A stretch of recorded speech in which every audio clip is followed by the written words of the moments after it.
제11장 교리와 성약 26에서 28편 소개 및 연대. 교회가 조직된 후 선지자 조셉 스미스는 회원들을 강화하고 교회를 건설하기 위해 펜실베이니아주 하모니와 뉴욕주를 왕복하며 그곳에 있는 교회 지부들을 방문했다. 이로 인해 조셉에게는 자신의 농장을 돌보고 물질적인 필요를 충족할 시간이 거의 남지 않았다. 1830년 7월에 주님은 조셉 스미스, 올리버 카우드리, 그리고 존 휘트머에게 가을에 있을 교회 대회를 준비하는 동안 시간을 어떻게 활용할지에 관한 계시를 주셨다.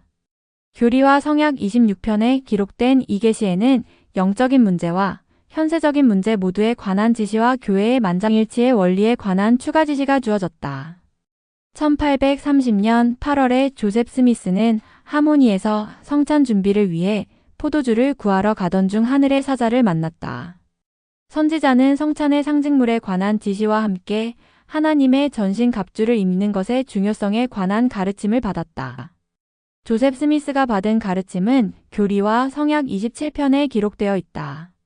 펜실베이니아주 하모니에서 박해가 심해졌기 때문에 조셉과 에머 스미스는 뉴욕주 페이에트에서 자기 가족과 다시 함께 지내자는 피터 휘트머 1세의 초대를 받아들였다. 1830년 9월 초에 그곳에 도착했을 때 선지자는 하이럼 페이지가 돌을 하나 가지고 그것으로 교회를 위한 계시를 받고 있다고 주장하고 있음을 알았다. 조셉은 주님께 여쭈었고 교리와 성약 28편에 기록된 계시를 받았으며 그 계시에서 주님은 교회를 위한 계시를 받는 것에 대한 질서를 명확히 밝히셨다. 1830년 6월 뉴욕주 콜스빌에서 폭도들의 박해로 인해 새로 침례받은 개종자들이 확인을 받지 못했다. 1830년 6월 조셉 스미스가 모세의 시연을 불러 기록하게 함으로써 영감에 따른 성경 번역을 시작했다. 모세서 1장 1830년 7월 교리와 성약 26편을 받았다. 1830년 8월 교리와 성약 27편을 받았다. 1830년 8월 하이럼 페이지가 교회를 위한 계시를 받는다고 주장했다. 1830년 9월 초 조셉과 에머 스미스가 뉴욕주 페이에트로 이사했다. 1830년 9월 교리와 성약 28편을 받았다. 1830년 9월 26에서 28일 교회의 두 번째 대회가 뉴욕주 페이에트에서 열렸다. 1830년 10월 올리버 카우드리와 다른 사람들이 레이맨인들에게 복음을 전하기 위해 선교 사업을 떠났다. 내 삶의 서로 다른 측면, 즉 일, 가족, 자기개발, 영적인 성장 등을 생각해 본다. 각 부분에 할애하는 시간에 균형을 맞추는 것은 왜 중요한가? 교리와 성약 26편을 읽으며 선지자 조셉 스미스 앞에 쌓인 일들에 대해 그리고 그것들을 해내기 위해 시간을 어떻게 균형 있게 배분해야 했을지에 대해 생각해 본다. 교리와 성약 26편 역사적 배경 추가 자료. 물문경을 출판하고 교회를 조직한 선지자 조셉 스미스는 곧이어 펜실베이니아주 하모니에 있는 그의 집을 떠나서 뉴욕주에 있는 새 지부 맨체스터, 페이에트, 콜스빌의 성도들을 종종 방문했다. 뉴욕주 콜스빌에 새로 침례받은 일부 회원들은 폭도들의 핍박과 선지자의 체포로 확인을 받지 못하고 있었다. 선지자는 풍기문란한 사람이며 물문경을 전파하여 지역을 소란스럽게 했다는 거짓 혐의를 받았다. 1830년 7월에 주님은 선지자 조셉 스미스, 올리버 카우드리와 존 휘트머에게 콜스빌로 돌아가서 그곳에 있는 침례받은 사람들을 확인하라고 명하셨다. 교리와 성약 26편 1절 참조 뉴얼 나이트는 이렇게 기록했다. 이 계시는 콜스빌에 있던 소수의 형제 자매들에게 큰 위안이 되었다. 그들은 지상에서 하나님의 사업을 파괴하려고 끊임없이 노리는 사악한 자들로 인해 때때로 하나님의 종들의 보살핌을 받지 못했다. 지도 산미국 북동부. 교리와 성약 26편. 주님께서 그의 종들에게 만장일치의 원리를 가르치심. 교리와 성약 26편 1에서 2절을 읽으며 주님이 조셉 스미스, 올리버 카우드리와 존 휘트머에게 주신 지시를 찾아본다. 교리와 성약 26편 1절. 주님께서 다음 대회를 위해 주신 지시. 주님은 이미 성도들에게 3개월에 한 번씩 대회를 개최하거나 아니면 그 대회에서 지시하거나 정하는 대로 때때로 대회를 가져야 한다고 지시하셨다. 교리와 성약 20편 61절 교회의 첫 대회는 1830년 6월 9일에 뉴욕주 페이에트에서 열렸다. 1830년 7월 선지자 조셉 스미스가 펜실베이니아주 하모니의 자택에서 살 당시에 주님은 조셉이 다음 대회를 개최하기 위하여 서부로 갈 때가 다가오고 있음을 밝히셨다. 교리와 성약 26편 1절 이 대회는 1830년 9월 26일과 27일에 하모니에서 북서쪽으로 약 161km 떨어진 페이에트에서 열렸다. 교리와 성약 26편 1절 너희는 경전을 연구하는 일에 너희의 시간을 바칠지니라. 물문경을 번역하는 동안 선지자 조셉 스미스는 많은 명백하고 귀한 것들이 성경에서 잃어버려졌고 니파이전서 13장 28절 그 진리들이 언젠가는 회복될 것임을 알게 되었다. 니파이전서 13장 28, 32절 참조. 물문경이 가르치는 진리들에 더하여 조셉 스미스의 영감에 따라 번역한 성경 번역문과 다른 계시들은 잃어버린 진리들을 회복하는 데 도움을 주었다. 1829년 10월에 조셉 스미스와 올리버 카우드리는 뉴욕주 팔마이라에서 B. 그랜딘에게 성경을 한 권 구입하여 이를 영감에 따른 성경 번역을 하는 동안 사용했다. 1830년 6월에 조셉이 계시를 통한 성경 번역을 시작했을 때 그는 모세의 시연에 관한 계시를 받아 적었는데 이것이 오늘날의 값진 진주에 있는 모세서 1장이다. 이 계시가 주어졌을 당시 조셉과 올리버가 어디에 있었는지는 알려지지 않았으나 선지자는 후에 이렇게 기록했다. 우리가 힘겹게 헤쳐나가야 했던 모든 고난 속에서 우리의 미숙하고 연약한 상태를 잘 알고 계시는 주님께서는 우리에게 필요한 힘을 내려주시고 여기에서 조금 저기에서 조금 말씀에 말씀을 더한 지식을 주셨으며 니파이후서 28장 30절 그렇게 받은 모세서 1장은 참으로 소중한 부분이다. 경전을 연구하는 일에 너희의 시간을 바칠지니라는 주님의 지시는 교리와 성약 26편 1절 아마도 조셉에게 오늘날 조셉 스미스역 성경으로 알려진 영감에 따른 성경 번역을 계속하라는 지시였을 것이다. 교리와 성약 26편 2절 교회 안에서 모든 일은 만장일치로 행해져야 하나니 만장일치의 원리가 이 경륜의 시대에 처음 시행된 것은 1830년 4월 6일에 교회가 조직되었을 때이다. 믿는 자들은 피터 휘트머 1세의 집에 모여 조셉 스미스가 교회를 감리하는 첫 장로로 봉사하고 올리버 카우드리가 둘째 장로로서 조셉 아래에서 감리하는 것에 대해 동의를 묻는 질문을 받았다. 만장일치의 관행은 그 이후로 교회에서 지속되었다. 이는 모든 사람이 지상의 하나님 왕국에서 직책에 부름받는 자들에 대한 지지 여부를 자유롭게 표시할 수 있다는 원리에 대한 믿음을 나타낸다. 만장일치의 원리는 교리와 성약의 다른 여러 계시에서 재차 확인되었다. 교리와 성약 26편 2절 28편 13절 38편 34절 42편 11절 104편 71에서 72절 85절 124편 144절 참조. 12사도 정원회의 러셀 M. 넬슨 회장은 오늘날 지도자들을 지지하는 것이 우리에게 어떤 의미를 갖는지 설명했다. 우리는 종종 우리 인도하실 선지자 주신을 노래합니다. 우리 인도하실 선지자 주신 찬송가 6장 이 노랫말의 진정한 의미를 우리는 제대로 알고 있는 걸까요? 주님께서 우리에게 주신 그분의 선지자를 지지하는 특권을 생각해 봅시다. 선지자의 권고는 흠없고 꾸밈없으며 개인적 야심과는 무관한 지극히 참된 말씀입니다.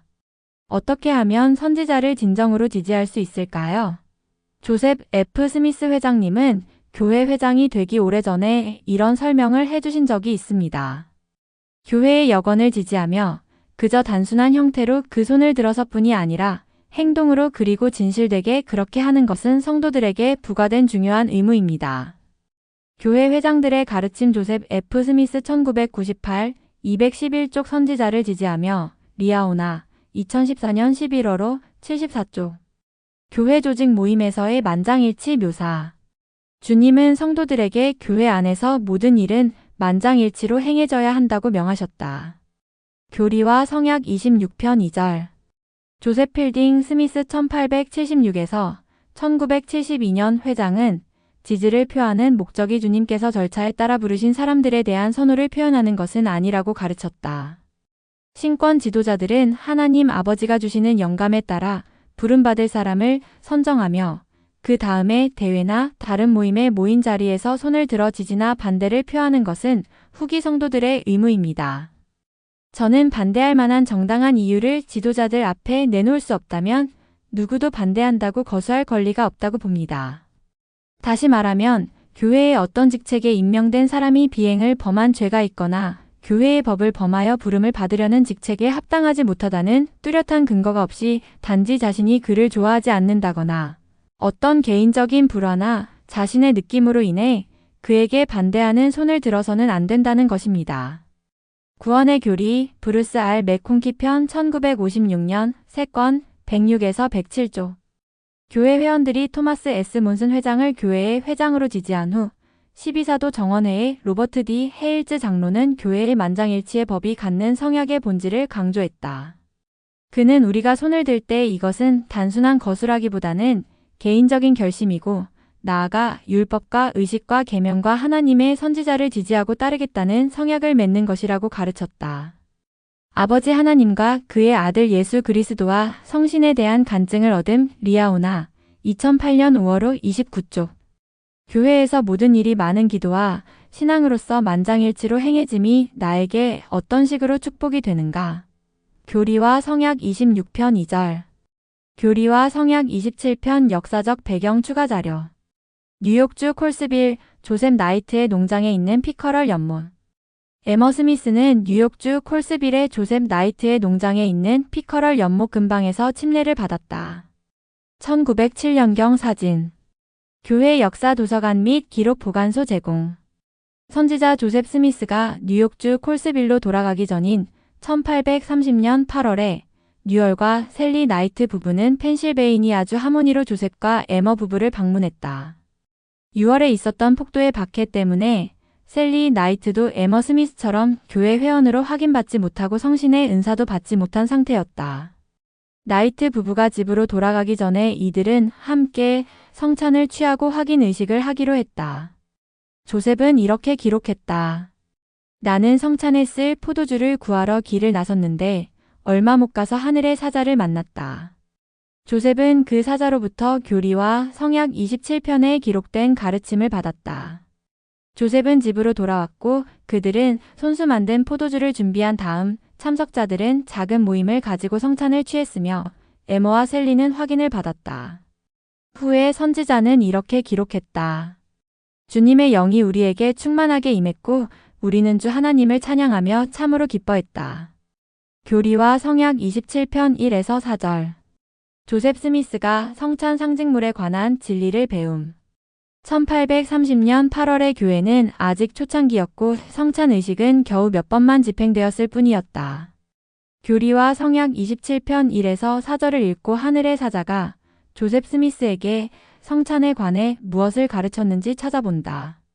교리와 성약 27편 1에서 4절 너희가 성찬을 취할 때 너희가 무엇을 먹든지 무엇을 마시든지 문제가 되지 아니하느니라. 경전에 기록된 성찬 기도를 보면 포도주는 믿는 자들이 그들을 위해 흘리신 구주의 피를 기억하게 하기 위한 것이다. 모로나이서 5장 교리와 성약 20편 40절 78에서 79절 참조 1830년 4월 6일에 교회가 조직되었을 당시 성찬식에서는 포도주가 사용되었다. 1830년 8월의 선지자 조셉 스미스에게 나타난 하늘의 사자는 주님의 영광만을 전념하여 구하면서 행할진대 주님의 희생을 기념하는데 반드시 포도주가 필요하지는 않다고 말했다. 교리와 성약 27편 2절 조셉은 특히 성찬에 사용하기 위해 포도주나 강한 음료를 교회의 적들에게서 구입하지 말라는 경고를 받았으며 손수 만든 포도주를 사용할 것을 권고받았다. 1833년에 지혜의 말씀을 받은 후에도 포도주 대신 물을 쓰는 관행이 처음부터 모든 지역에 퍼지지는 않았다. 그러나 오늘날 교회의 성찬식에서는 오직 물만을 사용한다. 성찬식에 사용할 빵이 없는 경우에는 적절한 다른 것으로 대체할 수 있다. 예를 들어 제2차 세계대전 동안 유럽의 후기 성도들은 때로 감자나 감자 껍질을 성찬식에 사용했다. 조셉 스미스의 집 내부 펜실베이니아주 하모니. 펜실베이니아주 하모니에 있는 조셉과 에머 스미스의 복원된 집 내부. 1830년 8월에 그들은 이곳에서 뉴얼 나이트와 셀리 나이트를 맞이했다. 교리와 성약 27편 2절. 나의 영광만을 전념하여 구하면서 성찬을 취하라. 예수 그리스도의 속죄를 기념하기 위해 성찬 의식에 참여하는 것은 우리의 안식일 예배의 가장 중요한 부분이어야 한다. 선지자 조셉 스미스에게 나타난 천사는 성찬을 취하는 동안 구주의 몸과 피의 희생을 기억해야 하는 우리의 의무를 설명했다. 교리와 성약 27편 2절 참조. 구체적으로 우리는 주님의 영광만을 전념하여 구하면서 성찬을 취해야 한다. 교리와 성약 27편 2절 전념하여 구함은 구주와 그분의 구속하는 사업에 영적으로 집중하는 것을 뜻한다. 12사도 정원회의 델린 H. 옥스 장로는 우리가 성찬식의 참된 목적에서 얼마나 쉽게 주의가 분산될 수 있는지 말씀했다. 성찬의 의식을 통해 성찬식은 교회에서 가장 성스럽고 중요한 모임이 됩니다. 이 모임은 모든 가족이 함께 참석할 수 있는 유일한 안식일 모임입니다. 성찬식 동안 특히 성찬이 축복되고 전달되는 동안 우리는 예배에 집중해야 하고 그 외의 다른 모든 행동, 특히 다른 사람의 예배에 방해가 될 수 있는 행동을 삼가야 합니다. 성찬 모임은 책이나 잡지를 읽는 시간이 아닙니다. 청소년 여러분, 성찬식은 속삭이는 목소리로 휴대폰 통화를 하거나 문자 메시지를 보내는 시간이 아닙니다. 성찬을 취할 때 우리는 항상 구주를 기억하겠다는 성스러운 성약을 맺습니다. 성약을 맺는 바로 그 모임에서 명백히 그 성약을 어기는 사람들을 보는 것은 얼마나 슬픈 일입니까? 성찬식과 성찬 리아오나 2008년 11월호 17에서 19조. 주의 영광만을 전념하여 구하면서 성찬을 취하는 것은 나에게 어떤 의미인가? 교리와 성약. 27편 2절. 교리와 성약 27편 2절에서 성찬 의식 동안 더 의미 있는 경험을 하는데 도움이 될 어떤 진리를 찾고 적용할 수 있는가? 나는 성찬을 취할 때 구주를 기억함으로써 어떻게 강화되었는가? 교리와 성약 27편 5에서 18절. 주께서 후일에 있을 큰 모임에서 모든 경륜의 시대에 살았던 그분의 종들이 함께 성찬을 취할 것이라고 말씀하심. 하늘의 사자를 통해 주님은 선지자 조셉 스미스에게 그분이 지상에서 그분의 백성들과 더불어 다시 성찬을 취하시는 날이 올 것임을 계시하셨다. 교리와 성약 27편 5에서 18절을 읽고 이 성스러운 모임에 누가 참석할 것인지 찾아본다. 교리와 성약 27편 5에서 14절. 내가 지상에서 너희와 더불어 포도나무 열매를 마시리라. 최후의 만찬 중에 예수 그리스도. 예수 그리스도는 그분이 최후의 만찬 때 하셨던 것처럼 다시 제자들과 포도나무 열매를 마실 것이고 그 시간이 다가오고 있다고 약속하셨다. 교리와 성약 27편 5절. 구주께서는 유월절 만찬을 위해 예루살렘에서 그의 제자들과 만나 성찬을 제정하셨을 때 내가 이제부터 하나님의 나라가 임할 때까지 포도나무에서 난 것을 다시 마시지 아니하리라고 말씀하셨다. 누가복음 22장 18절 또한 마태복음 26장 29절 마가복음 14장 25절 참조. 이 예언은 예수 그리스도께서 영광 중에 지상에 다시 오실 때 있을 사건 중에 하나로 그분이 성찬을 취하실 것을 예고한다. 1830년 8월의 선지자 조셉 스미스는 구주와 함께 성찬 상징물을 취할 때 고대의 선지자들만 모이는 것이 아니라 아버지께서 세상 중에서 그에게 주신 모든 자 교리와 성약 27편 14절 즉 그리스도에게 나아와 끝까지 견디는 모든 충실한 회원들 또한 함께하게 될 것임을 알게 되었다. 12사도 정원회의 브루스 R. 맥콘키 1915에서 1985년 장로는 이 중요한 사건에 참여할 특권을 누가 받게 될 것인가에 대해 이렇게 설명했다. 예수께서는 지상에서 또다시 그의 필멸의 사도들과 함께 성찬을 취하실 것이다. 그러나 그곳에 필멸의 인간들만 있지는 않을 것이다. 주님은 그곳에 참석하여 성스러운 의식에 참여할 다른 이들의 이름을 말씀하셨다. 교리와 성약 27편 5에서 14절 참조. 이 성찬식은 미래에 지상에서 집행될 것이며 주님이 함께하시고 또 모든 시대를 살았던 의로운 자들이 함께할 것이다. 물론 이것은 아담온다이 아만에서 열릴 위대한 평의회의 일부일 것이다. 이 사건에 관해 맥콘키 장로는 또한 이렇게 가르쳤다. 세상의 역사를 통틀어 충실했던 모든 사람, 즉 아버지의 왕국에서 영생을 받을 만한 삶을 살았던 모든 사람은 주님과 함께 성찬을 취하게 될 것입니다. 교리와 성약 27편 5에서 13절. 신권 열쇠. 교리와 성약 27편 5에서 13절에는 신권 열쇠의 권세를 지닌 언젠가는 구주와 함께 성찬에 참여할 고대의 선지자들과 사도들이 나열되어 있다. 후일에 이러한 신권 열쇠들이 회복된 것은 때가 찬 경륜의 시대를 여는데 필수적인 일이었다. 선지자 조셉 스미스는 1805에서 1844년 이렇게 설명했다. 하나님께서는 모든 경륜의 시대가 완성되고 하나로 모이기 전까지는 영원한 충만함이 없도록 정하셨습니다. 어느 경륜의 시대에서든지 전능하신 하나님의 지시와 계명하에 신권에 의해 요구된 모든 의식과 의무는 마지막 경륜의 시대에 존재하게 될 것이며 따라서 이전 시대의 신권의 권세하에 존재했던 모든 것은 다시 존재하게 되어 모든 거룩한 선지자들의 입을 통해 이야기된 회복이 이루어지게 될 것입니다. 교회 회장들의 가르침 조셉 스미스 2007, 511조. 브루스 R. 맥콘키 장로는 신권 권세의 열쇠들이 조셉 스미스에게 그리고 이 경륜의 시대에 글을 읽는 선지자와 사도들에게로 전달되어 왔다고 간증했다. 우리는 하나님께서 이 후일의 지상에서 믿고 따르는 모든 사람의 구원을 이루기 위하여 다시 영원한 복음을 완전히 회복시켜 주셨다는 것을 압니다. 또한 때가 찬 후일의 경륜의 시대에 조셉 스미스 2세를 그의 후일의 선지자로 또한 첫 사도이자 선임 사도로 부르사 베드로와 사도들과 고대의 선지자들이 각자 성역을 베풀던 시대에 소유하였던 모든 열쇠와 신권과 권능을 그에게 주셨다는 것을 압니다. 또한 이 거룩한 사도의 직분과 열쇠는 주 예수 그리스도가 직접 지구를 통치하시기 위하여 하늘 구름 속에서 내려오실 때까지 계속해서 사도에서 사도에게로 전해질 것입니다. 그의 이름만이 하늘 아래 구원이 임하는 유일한 이름이며 우리는 그의 대행자입니다. 이 반석 위에 성도의 벗 1981년 10월호 117조. 교리와 성약 27편 15에서 18절. 나의 전신 갑주를 입으라. 사도 바울은 에베소의 성도들에게 마귀의 관계를 능히 대적하기 위하여 하나님의 전신 갑주를 입으라고 경고했으며 에베소서 6장 11절 또한 에베소서 6장 11에서 18절 참조 같은 권고가 후기 성도들에게도 주어졌다. 교리와 성약 27편 15에서 18절 참조 헤롤드 빌이 1899에서 1973년 회장은 하나님의 전신 갑주의 상징적인 의미는 무엇인지 또 우리가 하나님의 전신 갑주를 입으면 무엇을 보호하게 되는지 설명했다.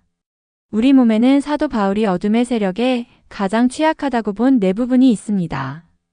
정결과 순결을 나타내는 허리, 우리의 행동을 나타내는 심장, 인생의 목표 또는 목적을 나타내는 발, 그리고 마지막으로 우리의 생각을 나타내는 머리입니다. 주님은 그런즉 너희 마음을 들고 기뻐하라. 또 너희 허리를 동이고 나의 전신 갑주를 입으. 주님은 그런즉 너희 마음을 들고 기뻐하라. 또 너희 허리를 동이고 나의 전신 갑주를 입으라고 선언하시고 교리와 성약 27편 15절 이어 그가 지상에 다시 오실 때 있을 위대한 성찬식에 과거 경륜의 시대의 종들 뿐 아니라 내 아버지께서 세상 중에서 내게 주신 모든 자들이 함께할 것이라는 약속을 주셨다.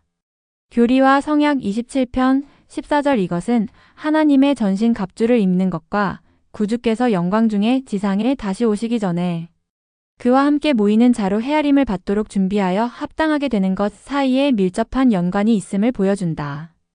교리와 성약 27편 15에서 18절에 묘사된 하나님의 전신 갑주의 이미지를 떠올리며 영적인 힘이 나를 유혹과 사악함으로부터 어떻게 보호하는지 생각해 본다.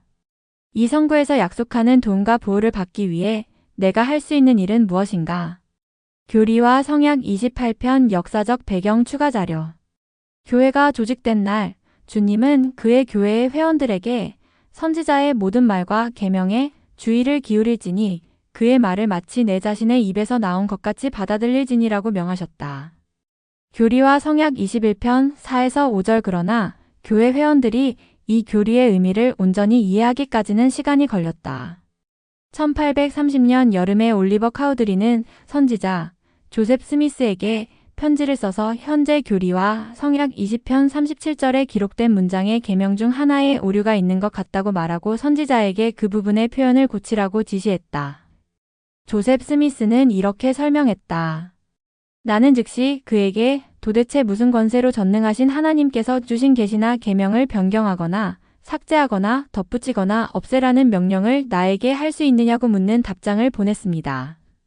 며칠 후에 내가 그와 휘트머 가족을 방문했을 때 그 가족이 올리버의 말에 동의하고 있다는 것을 알게 되었습니다. 그 문제에 대해 그들을 조용히 이해시키는 일은 무척 힘든 일이었습니다. 마침내 나는 휘트머 가족뿐 아니라 올리버 카우드리가 자기네들이 잘못 생각하고 있었음을 이해시키는 데 성공했습니다.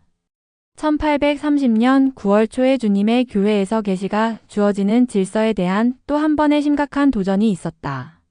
펜실베이니아주 하모니에서 핍박이 고조되었기에 조셉과 에머는 뉴욕주 페이에트에 있는 피터 휘트머 1세의 집으로 거처를 옮겼다. 그곳에 도착했을 때 조셉은 하이럼 페이지가 돌을 하나 가지고 계시를 받고 있다고 주장한다는 것을 알았다.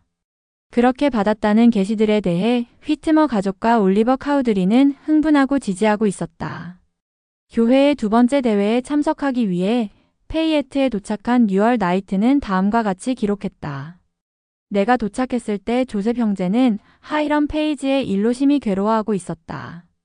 페이지는 교회의 운영과 다른 문제들에 관한 계시들을 받았다고 주장하며 형제들 사이에 분란을 일으키고 있었으며 이런 계시를 그가 가진 돌을 통해 받았다고 주장했다. 그는 그 계시들을 기록한 상당한 분량의 종이를 가지고 있었고 교회의 많은 회원들이 그것에 현혹되었다. 올리버 카우드리와 휘트머 가족마저도 그런 주장에 귀를 기울였다. 그 내용이 신약 전서와 후일의 계시들과 상충함에도 불구하고 말이다. 이런 수단으로 이 소수의 신자들 사이에서 사탄은 박해를 통해 성취하지 못한 일을 이룰 수 있는 기회를 잡은 것이다. 조셉은 당황했고 이 새로운 위기 비상 사태를 어떻게 다루어야 할지 알지 못했다. 그날 밤 나는 조셉과 같은 방을 썼는데 그는 밤 시간의 대부분을 기도와 간청으로 보냈다. 이 형제들에게 자신들의 잘못을 이해시키는데 많은 노력을 들인 후 마침내 그들은 자신들의 오류를 깨닫고 이를 고백했으며 그 계시들이 하나님으로부터 온 것이 아니며 사탄이 참된 구원의 계획에 대한 그들의 믿음을 무너뜨리려고 모의했다는 것을 인정했다. 이러한 사건의 결과로 조셉은 대회를 시작하기 전에 주님께 여쭈었고 교리와 성약 28편에 기록된 계시를 받았는데 그 계시에서 하나님은 계시를 받는 일에 관한 그분의 생각과 뜻을 명백히 선언하셨다. 대회가 시작되자 가장 먼저 하이럼 페이지의 돌 문제를 논의하였고 상당한 조사와 토론 끝에 페이지 형제와 그곳에 있던 모든 교회 회원들은 그 돌과 그 돌에 관련된 계시들을 부인했고 그로 인해 우리는 기쁨과 만족을 얻었다. 이 기간 동안 우리는 우리들 가운데 하나님의 권능이 강하게 임하는 것을 경험했으며 이 사건에서 조셉이 보여준 지혜를 목격하는 것 또한 놀라운 일이었다. 참으로 하나님께서는 그에게 큰 지혜와 권능을 주셨다. 나는 지금까지도 그토록 힘겨운 상황 속에서 그와 같이 의로움을 행사하는 사람은 없을 거라고 생각하며 주님이 그와 함께하고 계심은 누가 보아도 의심할 수 없이 명백하다고 생각한다. 참으로 그는 인간의 지혜가 아니라 하나님의 지혜를 지니고 행동했다. 교리와 성약 28편 올리버 카우드리가 오직 교회 회장만이 교회 전체를 위한 계시를 받을 수 있음을 배움. 교리와 성약 28편을 읽으며 주님께서 그분의 교회에서 계시가 주어지는 질서에 관해 성도들에게 주신 가르침을 찾아본다. 교리와 성약 28편 1에서 7절 계시는 적절한 권세의 선을 따름. 선지자 조셉 스미스를 통해 올리버 카우드리에게 주어진 교리와 성약 28편에 기록된 계시에서 주님은 교회에서 계시가 주어지는 올바른 질서를 제시하셨다. 올리버가 교회의 둘째 장로로 성임되기는 하였으나 그의 역할은 교회를 위한 계시를 받거나 계명을 기록하는 일이 아니었고 교회의 우두머리인 조셉 스미스에게 명령하는 것도 아니었다.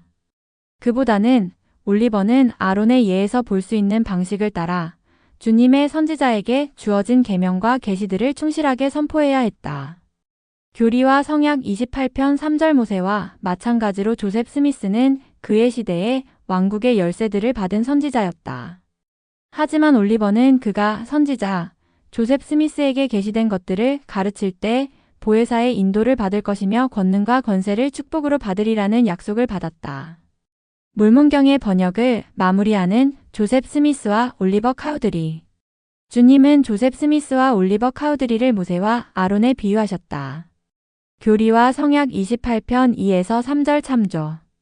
조셉 필딩 스미스 회장은 이렇게 설명했다. 올리버 카우드리가 이 권고를 받는 것은 매우 필요한 일이었습니다. 그는 계시와 관련된 문제들조차도 선지자와 의견을 달리하는 경향이 있었기 때문입니다. 하지만 이 불유쾌한 사건으로 많은 좋은 일들이 일어났습니다. 왜냐하면 회원들이 교회에 질서가 있으며 그들을 인도할 계명과 계시를 받는 사람은 단 한 명이고 그가 바로 하나님이 부르신 자임을 배웠기 때문입니다. 선지자 조셉 스미스는 이렇게 가르쳤다. 교회의 어떤 회원이나 어떤 사람이 자신보다 높은 권세에 있는 사람들을 위하여 지시를 받는다는 것은 하나님의 질서에 위배됩니다. 그러므로 그러한 지시에 주의를 돌리는 것은 부적절함을 알게 될 것입니다. 그러나 어떤 사람이 시연을 보거나 하늘사자의 방문을 받았다면 그것은 분명 그 사람 자신의 유익이나 지시를 위한 것입니다. 교회의 기본이 되는 원리, 정책, 교리는 왕국의 열쇠에 귀속되기 때문입니다. 교회 회장들의 가르침 조셉 스미스 2007년 197조 9에 그는 다시 이렇게 선언했다. 회장들, 즉 제1회장단은 교회를 관리하며 교회에 대한 하나님의 생각과 뜻을 나타내는 계시는 제1회장단을 통해 옵니다. 이것은 하늘의 질서이며 멜기세덱 신권의 권능과 특권입니다. 또한 이 교회의 모든 여건에게는 교회에서의 자신의 특별한 부름과 의무에 관련되는 부분에 있어서 계시를 받을 수 있는 특권이 있습니다. 가르침 조셉 스미스 197조. 델린 H. 옥스 장로는 이 계시의 질서가 교회 안에서 어떻게 지속되고 있는지 설명했다. 우리 하나님 아버지의 집은 질서의 집이며 그의 종들은 그들이 임명된 그 직분을 부지런히 행하라는 명을 받았습니다. 교리와 성약 107편 99절 이 원리는 계시에 적용됩니다. 오직 교회의 회장만이 교회 전체를 인도하는 계시를 받을 수 있습니다. 오직 스테이크 회장만이 스테이크를 특별히 인도하기 위한 계시를 받을 수 있습니다. 와드를 위해 계시를 받는 사람은 감독입니다. 가족의 경우라면 가정의 신권 지도자입니다. 지도자들은 그들이 맡은 직분을 위한 계시를 받습니다. 개인은 각자의 삶을 인도하는 계시를 받습니다. 그러나 한 사람이 그가 돌볼 범주 밖에 다른 사람을 위한 계시를 받았다고 주장한다면 예를 들어 교회 전체를 인도할 계시를 받았다고 주장하는 교회 회원이 있다거나 교회의 질서에 따라 자신이 감리할 권한이 없는 사람에 관해 계시를 받았다고 주장하는 사람이 있다면 그 계시는 주님으로부터 온 것이 아닙니다. 교회의 계시의 질서를 이해하는 것은 내가 미혹되지 않는데 어떻게 도움이 될까? 교리와 성약 28편 8에서 10절, 14에서 16절. 올리버 카우드리가 레이맨인들에게 가 선교 사업을 하도록 부름받음. 올리버 카우드리는 레이맨인들을 위한 선교 사업을 이끌도록 부름을 받았다. 교리와 성약 28편 8에서 10절, 14에서 16절 또한 교리와 성약 30편 5에서 6절 32편 1에서 3절 참조. 레이메니는 몰몬경에 나오는 한 무리의 백성으로 그들 대다수는 리하이의 장남인 레이멘의 후손이다. 주님이 교리와 성약 28편 9절에서 레이메닌이란 말을 사용하신 것은 리하이의 후손 일부가 당시 미국의 서쪽 경계지역으로 간주되던 지역에 살았던 아메리칸 원주민 즉 아메리칸 인디언 중에 있었음을 보여준다. 1830년 5월에 미국 의회는 인디언 이주 법안을 통과시켰는데 이로써 모든 아메리칸 인디언은 미주리주 서쪽 변방의 연방 인디언 준주로 이주해야 했다. 따라서 올리버 카우드리와 그 동반자들은 아메리카 인디언에게 복음을 가르치기 위해 미주리주 서쪽의 레이메닌과 가까운 변경으로 갔다. 교리와 성약 28편 9절. 몰몬경은 아메리카 인디언이 전적으로 리하이 가족의 후손이라고 주장하지는 않는다. 제1회장단의 앤토니 W. 이빈스 1852에서 1934년 회장은 이렇게 말했다. 우리는 우리가 도출하려는 결론에 신중해야 합니다. 물문경은 구대륙에서 이 신대륙으로 건너왔던 새 민족들에 대한 역사를 가르칩니다. 그들이 건너오기 전에 이곳에 아무도 없었다는 말은 없습니다. 그 이후에는 사람들이 오지 않았다는 말도 없습니다. 그러므로 설령 종족의 기원에 차이가 있음을 시사하는 발견이 있다 해도 우리는 다른 민족이 이 대륙에 왔다는 사실을 믿음으로 이를 쉽사리 또 합리적으로 설명할 수 있습니다. 교리와 성약 28편 9절 시온성이 세워질 곳은 레이메닌과 가까운 변경이 되리라. 물문경이 출판된 이후 성도들은 후일의 시온, 즉 새 예루살렘이 미 대륙에 세워질 것이라는 예언을 익히 알게 되었다. 제3니파의 20장 22절 21장 22에서 23절 이더서 13장 4에서 8절 참조 성도들이 그 위치를 물은 것은 당연한 일이었다. 1830년 여름에 하이럼 페이지는 계시를 받게 해준다고 믿는 돌을 통해 시온성의 위치를 알아내려고 했다. 그러나 그는 결국 자신이 사탄에게 속임을 당했음을 깨닫고 자신이 주장했던 계시들을 부인했다. 주님은 레이맨인들에게 복음을 전파하도록 올리버 카우드리를 부르시고 시온성의 위치가 레이맨인들과 가까운 변경이 되리라고 말씀하셨다. 교리와 성약 28편 9절 여러 달 후에 시온의 위치는 미주리주가 될 것임이 알려졌다. 본 교재의 교리와 성약 57편 1에서 3절 주석 참조. 교리와 성약 28편 11에서 14절. 사탄이 그를 속이는 것임. 하이럼 페이지가 초래한 논란의 한 가지 문제는 그가 받을 권리가 없는 계시를 받도록 주님이 허락하시리라고 추정했다는 점이었다. 이런 추정은 나아가 그가 사탄에게 속임을 당하고 영향을 받게 만들었다. 하이럼 페이지의 주장을 믿었던 휘트머 가족과 올리버 카우드리를 포함하여 뉴욕주 페이에트 지역의 다른 성도들 또한 비슷하게 속임을 당했다. 교리와 성약 28편에 따르면 올리버는 하이럼 페이지를 바로잡고 그에게 참된 원리를 가르치는 임무를 받은 상태였다. 선지자 조셉 스미스는 1830년 9월 대회에서 페이지 형제 및 참석한 모든 교회 회원들이 거론되었던 돌과 그와 관련된 모든 사안을 부인했다고 기록했다. 제1회장단의 제임스 E. 파우스트 1920에서 2007년 회장은 교회의 회장이 교회 전체를 위한 계시를 받을 수 있는 유일한 사람이라고 간증하고 이 사실이 후기 성도들에게 어떻게 질서와 보호를 주는지 설명했다. 어떤 사람들은 교회의 기존 신권의 권세 이외에 더 높은 영적인 은사나 권세를 요구합니다. 그들은 복음의 원리와 의식을 믿고 교회 회장을 합법적인 관리자로 받아들이지만 그들은 회장이 갖지 못한 더 높은 반차를 갖고 있다고 주장합니다. 이것은 교회의 교리에 일치되지 않는 행동을 정당화하기 위해 자주 행해집니다. 그러나 더 높은 반차는 있을 수 없습니다.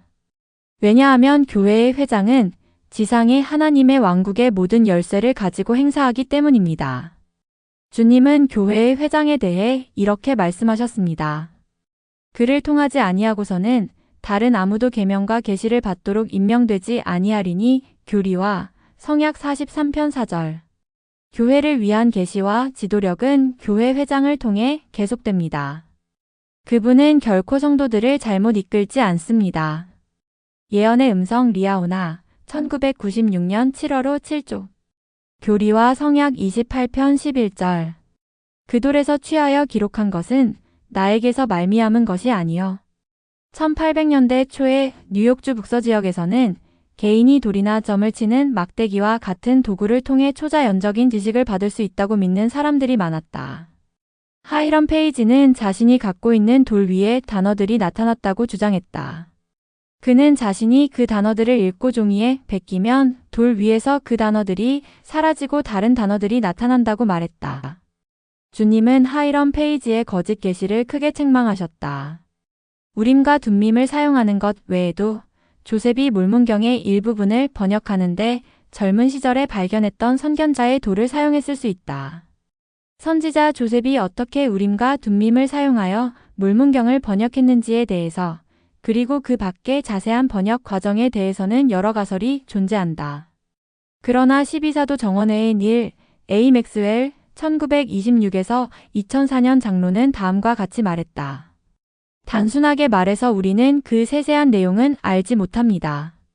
조셉 스미스와 하이럼 페이지 사이의 아주 중요한 차이점은 조셉 스미스는 번역을 하고 교회를 위한 계시를 받도록 하나님에게 부름을 받았다는 것이다. 교리와 성약 21편 1에서 6절 참조 2와는 반대로 주님은 사탄이 하이럼 페이지와 그가 받아 적은 말을 믿은 사람들을 속였다는 것을 분명하게 말씀하셨다. 교리와 성약 28편 11절 참조. 제임스 이 파우스트 회장은 우리 삶에 사탄의 영향력을 불러올 수 있는 활동들을 피하라고 경고했다. 사탄이라는 주제는 우리를 교화해주는 것이 아닙니다. 저는 그가 뛰어난 모방자라고 생각합니다.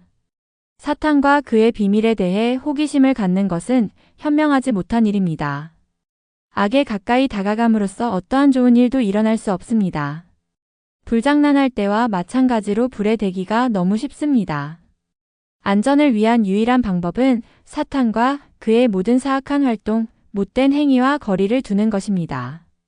우리는 악마 숭배의 죄, 마법, 마술, 부두교의식, 주술, 검은, 마법 및 다른 모든 형태의 악마 숭배를 항상 피해야 합니다. 우리를 구원해줄 힘 리아오나 2007년 1월호 3쪽. 살아계신 선지자들에게 귀를 기울이는 것이 나의 삶에 어떻게 축복이 되었는지 생각해 본다.